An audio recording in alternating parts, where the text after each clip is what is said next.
How's it going, guys? My name is Sam. I'm a digital colorist working in DaVinci Resolve, and today we're going to be talking about how to send your film, music video, branded content piece, or project of any kind to a digital colorist. Now, it may seem kind of daunting at first, but it's actually quite simple, and most nonlinear editors like Adobe Premiere Pro or Avid Media Composer actually have tools built within them to help us with this. And today I'm going to be showing most examples from Adobe Premiere Pro, but I will also be going over Avid's workflow as well as Final Cut tags. All right, so we're going to go ahead and jump on over into Premiere Pro. And the first thing we're going to want to do is take a look at our timeline. This is just like a little sequence I've thrown together of a short film I shot a couple months ago. Very messy timeline that's going to help us with our first step, which is cleaning up for color delivery. So the first step of the first step in Premiere is we're going to go ahead and try and find our sequence that we're editing on, that our picture lock is on. And so this works the same way in Avid or Final Cut Pro. It's going to be in the project, the bins, wherever you have set up that sequence. We're going to take that sequence and we're going to go ahead and duplicate it because we don't want to make any changes that are going to be detrimental to our original sequence. We don't want to change anything. So what we're going to do is we're going to rename our duplicated sequence Crooks Quagmire Color Delivery. Awesome. Okay, so now we have a dedicated sequence for delivery to color. Let's go ahead and open that up.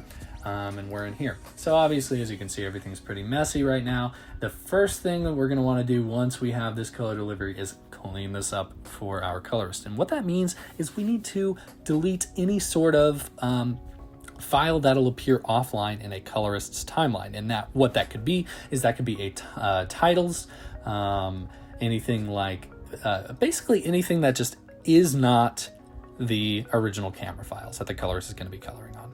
So we don't have any titles on here, but we're going to go ahead and remove all of this audio. Personally, as a colorist, I think audio just adds a lot of clutter, especially when it's a ton of tracks just like this is. So we're going to go ahead and Command A. I'm just going to unlink all of this. I'm just going to literally go ahead and select all the audio and just delete it out of there, get that out of there. Because, a colorist doesn't need audio. A colorist just needs all of the camera files.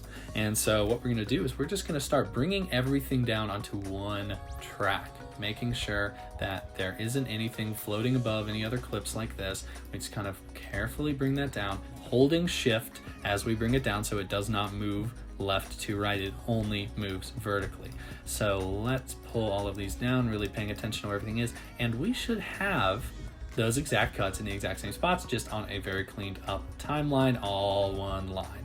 That is gold for a colorist. That looks beautiful. So the next step we're going to want to do is we're going to go ahead and go on into the drive that we're working on. Now, there's a few ways a lot of people send colorist files, and the main most effective way is to send a colorist a working drive with the original camera files to color on. Obviously, that's not always possible, and you need to sometimes send these camera files online over something like WeTransfer or Dropbox, and that usually costs money to extend the amount of space you can actually send somebody, especially if you're a colorist working on the other side of the country or, other side of the world even. An alternative way is to ship them a drive to work on, a working drive. So we're just going to go with the method of pretending that this is a hard drive that we are going to ship a colorist to work on our files and everything like that. And so what we're going to do is we're going to make a new folder called Color Delivery. Now, once we have that folder, great. The next thing we're going to want to do is we're going to want to be putting the timeline exports in here. So to do that, we're going to want to make sure we're on our color delivery sequence. We're going to go in Premiere on Mac. We're going to go into File and Export. It works very similarly in Avid or Final Cut. However, you literally just go ahead and export everything. And there should be an option for Final Cut Pro XML. That's going to be the first one we're going to export here. We're going to make sure that it is linked up. We're going to navigate to that color delivery and make sure that it is in there. All of this looks great. Final Cut Pro XML. It's named Crooks Quagmire Color Delivery. Obviously, we're not going into Final Cut to color, but DaVinci Resolve, which is one of the most used color softwares besides Baselight out there, loves this file, loves Final Cut XMLs because they are so simple and they contain all of the data of the project that it needs. So all of this looks great to me. So I'm going to go ahead and hit save, and we're just going to let it do its thing. And we're going to go ahead and check, and there it is. Perfect, right here. Like I said, it's only 27 kilobytes. All it is a gigantic text file that basically just tells whatever software you put this in, what's going on in the sequence, so a colorist can be able to import this and link up all of the original files. It has information relating to all of the dailies and footage we've shot here. Now, another thing is if you have proxy files replacing any of your camera files in the timeline, we're going to want to go ahead and replace those proxies back with the camera files. So we're also going to want to go back into File, Export, and we're going to want to also export an AAF. This is going to be your main thing to export, especially if you're coming out of Avid.